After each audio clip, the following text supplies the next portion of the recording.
Então, pessoal, obrigado por ter voltado. A gente está agora no segundo bloco da nossa quarta e última aula sobre licitações. Bora lá!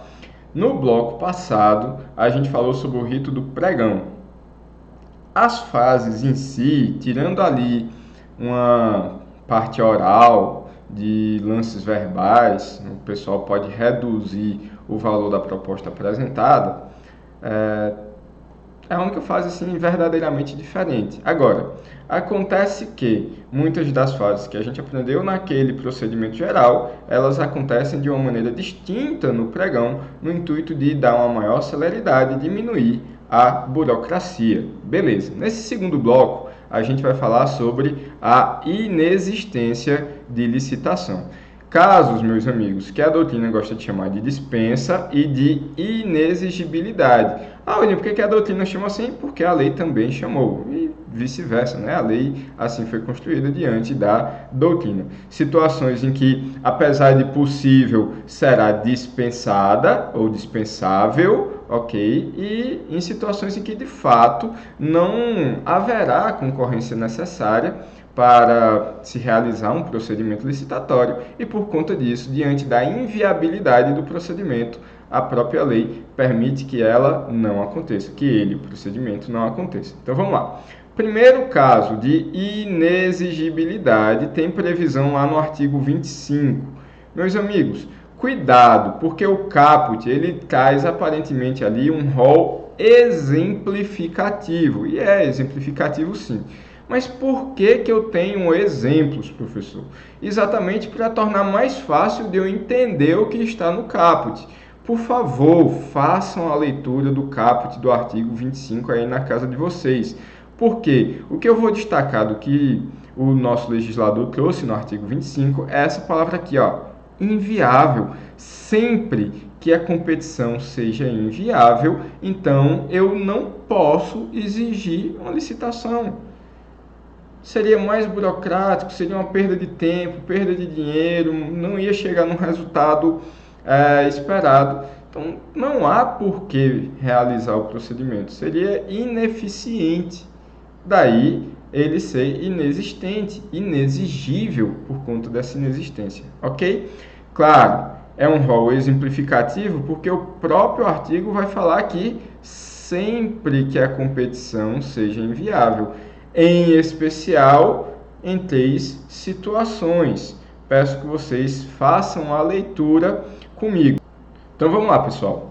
Artigo 25. É inexigível a licitação quando houver inviabilidade da competição, em especial, vamos lá, para aquisição de materiais, equipamentos ou gêneros que só possam ser fornecidos por produtor, empresa ou responsável comercial exclusivo, vedada a preferência de marca, devendo a comprovação de exclusividade ser feita através de atestado fornecido pelo órgão de registro de comércio local ou que se realizaria a licitação ou obra ou serviço pelo sindicato, federação ou confederação patronal ou ainda pelas entidades equivalentes. Então vamos lá.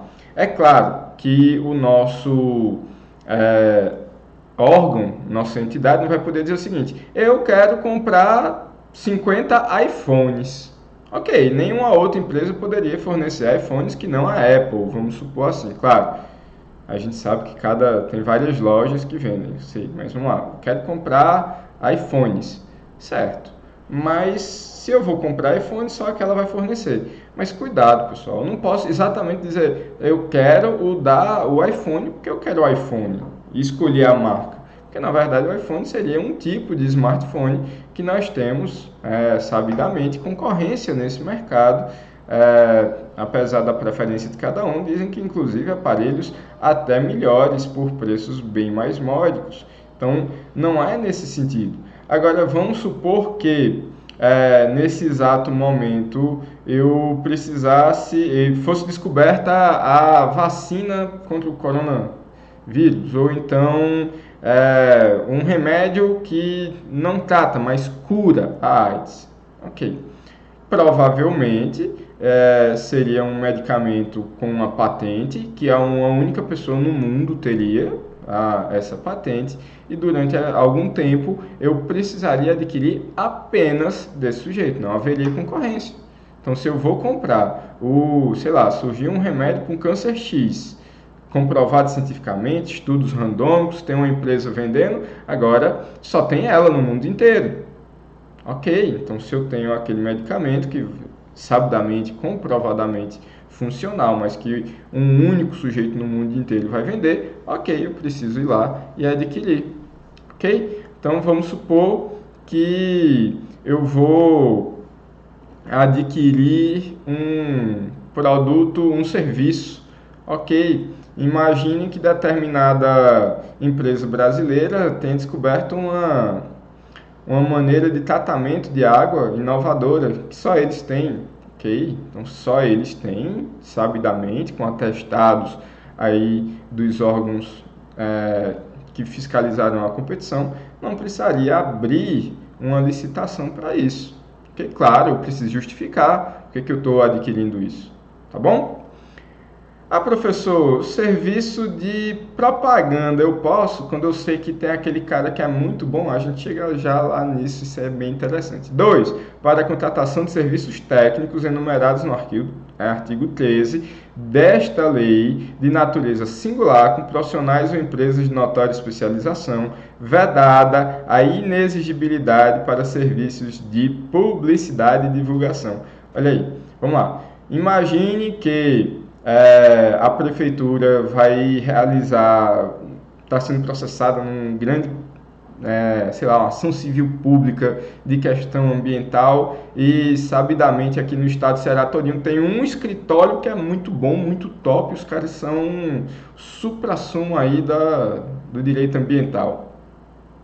É claro que a própria prefeitura ou, sei lá, governo do estado de Ceará, eles têm a sua procuradoria, pessoas muito capacitadas, passaram em concursos públicos bem acirrados, mas apesar disso, de vez em quando a gente tem questões que são tão técnicas que não há como se exigir toda essa eficiência de um serviço mais geral. Então, existe a possibilidade, inclusive aqui no inciso 2, da contratação de advogados. Ah, William, mas já tem a procuradoria. Sim, mas em situações específicas. Vamos imaginar a Petrobras num contrato ali bilionário de direito internacional. Então, existem bancas de advocacia muito boas, especializadas em comércio internacional, que podem ser contratadas no intuito de dar uma assessoria, de prestar ali um cuidado maior, uma eficiência maior. Sei lá, arquitetura, queremos homenagear aqui nos 50 anos de Brasília o arquiteto Oscar Niemeyer. Então, ele já faleceu, mas tem, sei lá, 50, 60 anos de Brasília, já faleceu, mas nós queremos prestar uma homenagem, e aí ele deixou um escritório funcionando, com as pessoas que estudaram com ele, que sabem toda as ideias por trás de cada uma dessas obras, e aí eu posso contratar sem licitação aquele escritório de arquitetura para fazer a obra, mas claro, tudo isso de uma maneira justificada. Cuidado, o próprio inciso ele é expresso ao vedar a contratação desses serviços, por mais especializados que sejam, por mais que sejam profissionais de notória competência no caso de publicidade e divulgação. Então, para fazer marketing do governo, não pode. Além disso, pessoal, para a contratação de profissional de qualquer setor artístico, diretamente ou através de empresário exclusivo, desde que consagrado pela crítica especializada ou pela opinião pública. Então, se eu quero, sei lá, o show de pessoa X na festa do padroeiro, eu não preciso abrir uma licitação, sei lá, para bandas de forró. Se aquela pessoa, de fato, é notoriamente o que mais atrai a atenção naquele tempo, naquele período, o povo vai gostar, uma vez no ano. Críticas a gente pode fazer, né, pessoal? A gente faz críticas, mas está aqui legislado. Deixa eu dizer uma coisa para vocês. Quem vai prestar concurso público que cair esse assunto de licitações, saibam decorar esses 3 incisos. Saibam decorar esses 3 incisos. Saibam que tem uma lógica. Nessas situações todas não dá para competir. Não tem competição. Ou só tem aquele cara que vai prestar o serviço, o produto, ou só tem aquele que vai conseguir me defender, vai conseguir fazer a obra do jeito que eu quero, ou aquele artista, sei lá, para fazer o desenho, para fazer o show, para fazer gravar o vídeo. Saibam decorados. Inclusive essa exceção do inciso 2. Importantíssimo. E outra coisa, uma coisa interessante aqui desse artigo 25 é que existe uma lógica. Existe uma lógica. É um rol que não é taxativo, mas é um rol lógico. Não dá para competir, não faço licitação. Por que eu estou frisando isso? Porque o artigo 24, meus amigos, vai falar da dispensa das licitações. Ele é enorme e não tem lógica nenhuma. A gente lê já algumas coisas do artigo 24, então é muito mais fácil, como as provas e concursos querem muito ali confundir você, o que seria inexigível, o que seria inexistente. Então só o fato de você decorar esses 3, você já não cai na confusão de ser inexigível ou inexistente. Você já acerta. Ok? Você pode até errar que não era um nem era outro, mas pelo menos confundir o que era dispensável com inexistente ou com inexigível, aí você não erra. Então, a exigibilidade da licitação deve respeitar pressupostos. Lógico, então, para que eu exija, lembrem, a licitação não é um fim em si mesmo, meus amigos. Então, eu tenho que ter situações para que ela seja exigível. Primeiro, que eu tenha pluralidade de bens e fornecedores. Volto para o inciso 1. William, eu posso adquirir... Eu quero camisas da Nike, camisas da Adidas, da Puma, sei lá de quem, da Topper, da Penalty, para falar nos nacionais. Meus amigos, não posso escolher uma marca, como eu já falei para vocês. Agora, claro, se eu vou fazer uma aquisição, de repente, de camisas da seleção brasileira, que aí tem um fornecedor só, aí de fato não haveria concorrência, tá bom? Então vamos ter cuidado quanto a isso. Mas camisas amarelas representativas aí é uma outra situação. Eu tenho que ter uma pluralidade de bens e de fornecedores dos mesmos bens. Professor, vamos supor, aqui nem tanto, mas em algumas capitais eu tenho veículos da mesma marca que são vendidos por vários concessionários distintos, certo? Vamos supor que eu tenho que comprar peças daquela marca, não é uma escolha, mas porque a gente já tem os veículos, e aí seria inexigível a licitação para comprar essas peças? Não, se eu tenho uma pluralidade de fornecedores, apesar de ser uma marca só, eu poderia sim abrir a licitação. Vamos ter cuidado com isso. Então, pressuposto lógico, eu tenho que ter mais de um concorrente. Além do mais, um pressuposto fático, eu tenho que estar realizando a contratação de bens ou serviços gerais quando se faça possível a concorrência. Quando eu estou comprando alguma coisa específico, pode ser, como a gente analisou, os incisos 1, 2 e 3 do artigo 25, que não exista essa situação geral. Então, eu não estou comprando advogados, o serviço de advocacia. Eu estou adquirindo o melhor serviço possível daquele assunto específico. Eu não estou simplesmente adquirindo serviços de arquitetura. Eu estou adquirindo serviços de arquitetura daquela modalidade, daquela escola. Então, eu tenho algo específico, não é mais geral.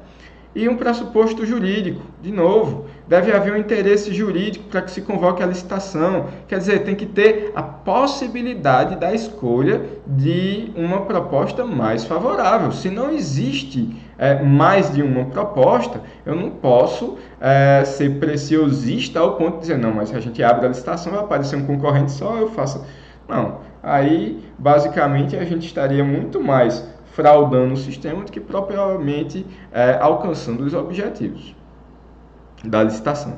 Então, deve haver interesse jurídico para que se convoque a licitação. Não se pode exigir licitações de empresas públicas para suas atividades fins. É outra situação aqui, meus amigos. Olha, licitações para empresas públicas para as suas atividades fim. E por que não, professor? Meus amigos, vamos lá. Banco do Brasil tem atividades meio e atividades fim. Ok, dentro das suas atividades meio, que é que limpeza.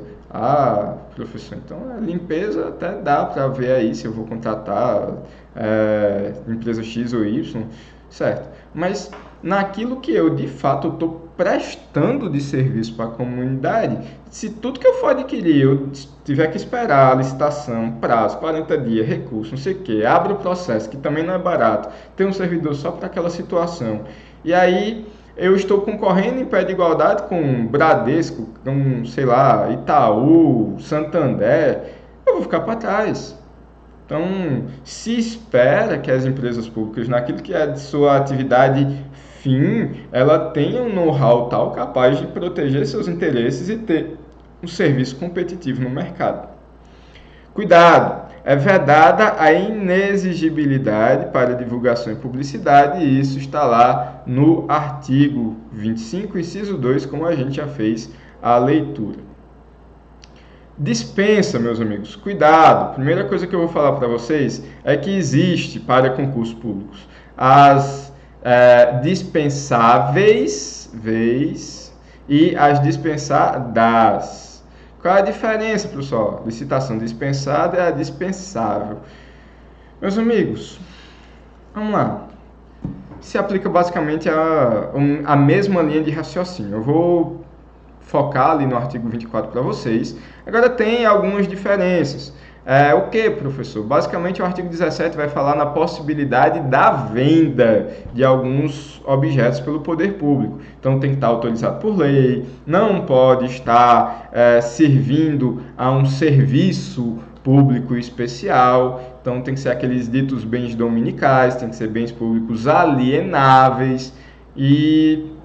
passado isso, existe a possibilidade de, no lugar de uma licitação, se realizar uma avaliação e, feita essa avaliação, aí eu posso fazer uma dação em pagamento, posso fazer uma permuta, posso fazer, inclusive, doações em situações bem específicas, e aí eu recomendo que você faça a leitura do artigo 17. Então, o artigo 17 e o 24 tem sim diferenças umas das outras, mas o que está no 27 a doutrina vai chamar de licitação dispensada e o que está no 24 a doutrina vai chamar de licitação dispensável. Mas, para efeitos lógicos, são situações que o legislador, no intuito de desburocratizar, de facilitar algumas situações que entendem ser importantes no nosso legislador, eles entenderam que para esses casos que eles enumeraram, não é necessária a realização de uma licitação, tá bom? Então, dispensada,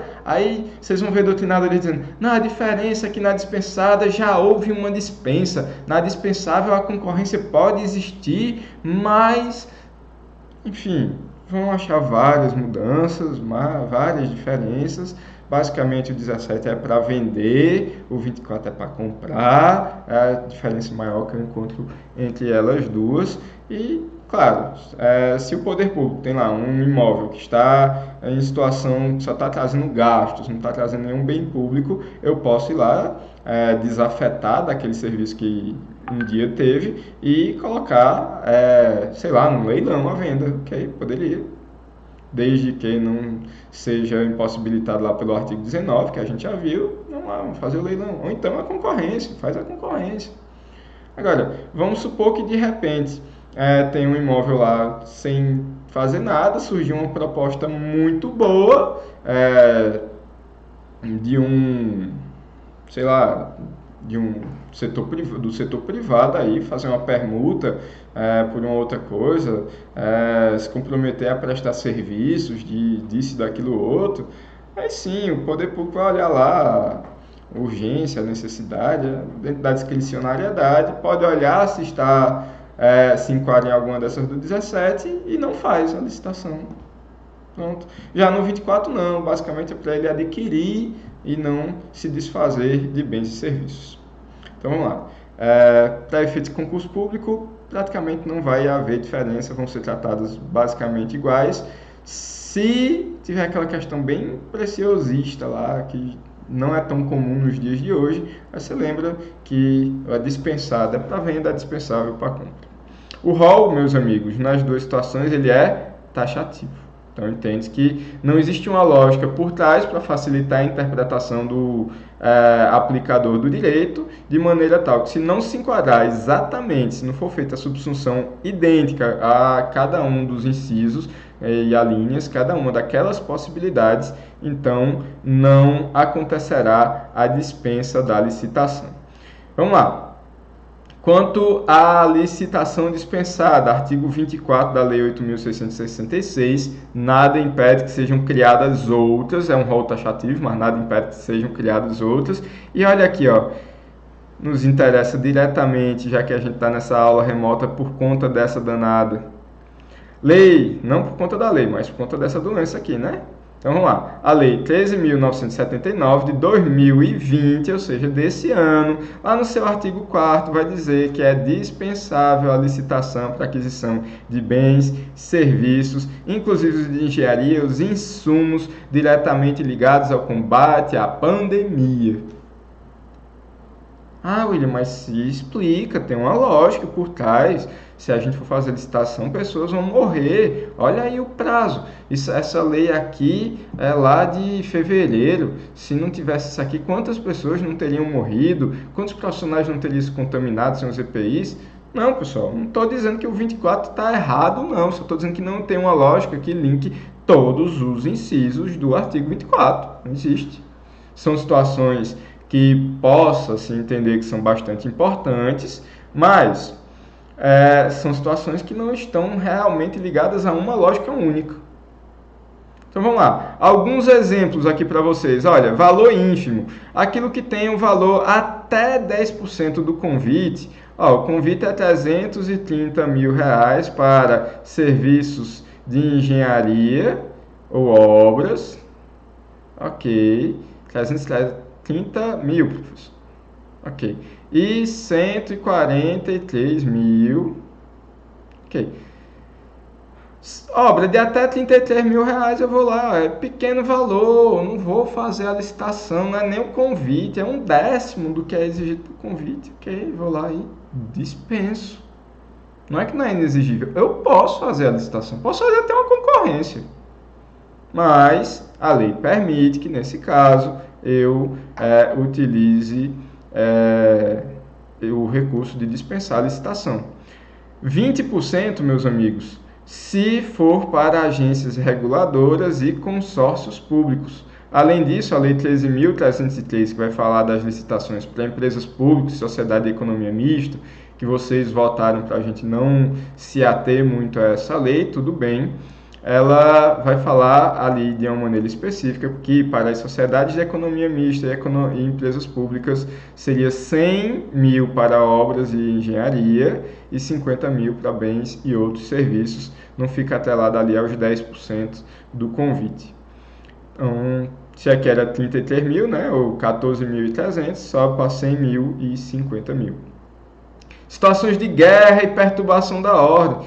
Ah, professor, por que valor ínfimo? Pessoal, porque às vezes só o que você vai gastar com a licitação, com a burocracia, não sei o que, já vai tornar inviável ali a competição, ou você vai, talvez vai gastar um valor que seria precioso para terminar o serviço só fazendo a licitação, então dispensa, tem uma lógica, ok, podemos criticar ou não, concordar ou não, mas tem uma lógica dela. Aí já olha para a guerra e a perturbação da ordem. A lógica é muito mais parecida com a situação da Covid do que com a situação de valor ínfimo. Situações de urgência para situações vinculadas à solução de situações cujos prazos de contrato não ultrapassam, olha aqui, ó, 180 dias não prorrogáveis. Interessante aqui, cobrado em provas e concursos, exatamente por essa questão de ter um prazo certo e não ser prorrogável. Na licitação deserta, meus amigos, é aquela, não é a que não apareceu ninguém, na verdade não é aquela que não deu certo, o pessoal apareceu, mas foi todo mundo inabilitado, não é essa. Essa daí é a chamada licitação fracassada. A deserta, meus amigos, na verdade é quando não apareceu ninguém. Não apareceu nenhum interessado. E aí, se eu for fazer outra licitação, eu vou acabar tendo prejuízo. Então, eu vou lá e desisto e chamo a pessoa certa. Tudo bem?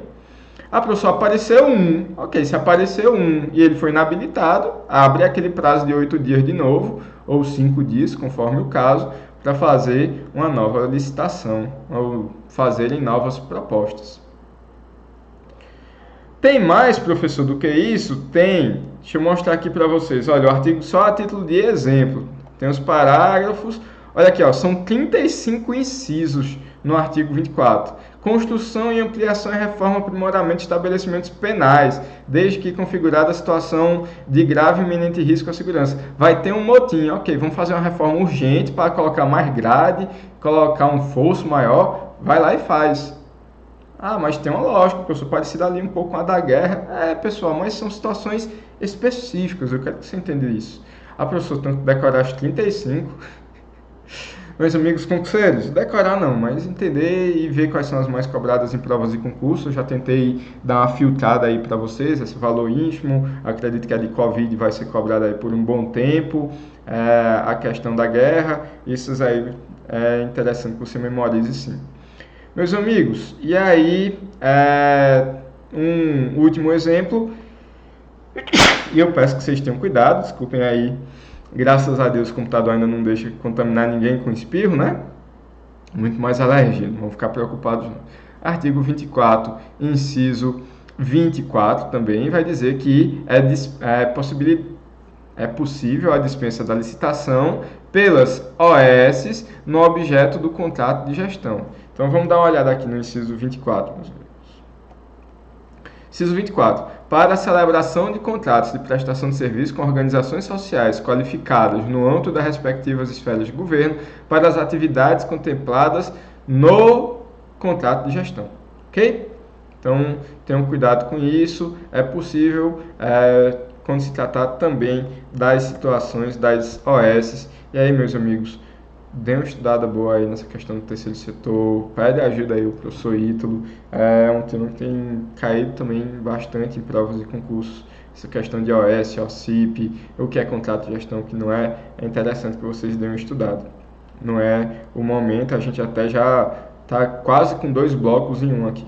E o artigo 26, ó, seja dispensada ou dispensável, é necessário que a autoridade realize, olha, procedimento justificador. Então vamos aqui para o 26, o 25 eu já li com vocês, todo ele, o 26 com a redação atual. As dispensas previstas nos parágrafos 2º e 4º do artigo 17, no inciso 3 e seguintes do artigo 24, as situações de inexigibilidade do artigo 25, serão necessariamente justificados, meus amigos. Precisamos justificar sempre, exatamente para evitar, porque, claro, são situações graves.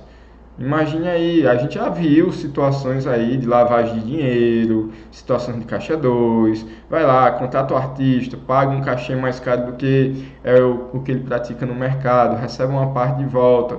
Então, as pessoas começam a privilegiar um artista, um empresário de artistas, quando vai realizar as suas atividades culturais. Complicado isso aí. Então, nesse sentido, é importante sempre que nós tenhamos uma justificativa plausível. Ah, vai contratar aquela banca de advogado? Não vai usar os procuradores que já existem? Ok, é possível, mas por quê? Então, tenham cuidado quanto a isso. Tudo bem? Então, olha, quanto à justificativa de preço, razão da escolha, a caracterização da situação de emergência. Então, tudo isso aí pode e deve ser utilizado nas situações da dispensa de licitação. Meus amigos, ficaram aqui 2 blocos de 15 minutos, mas eu achei que se a gente interrompesse, acaba quebrando um pouco o raciocínio. Vou encerrando esse bloco por aqui, bebe uma água, dá uma alongada, come alguma coisa e volta, que só falta um bloco de aulas, talvez passe um pouquinho dos 15, talvez seja um pouquinho menos, e aí a gente vai falar agora, para encerrar, dos registros de preço.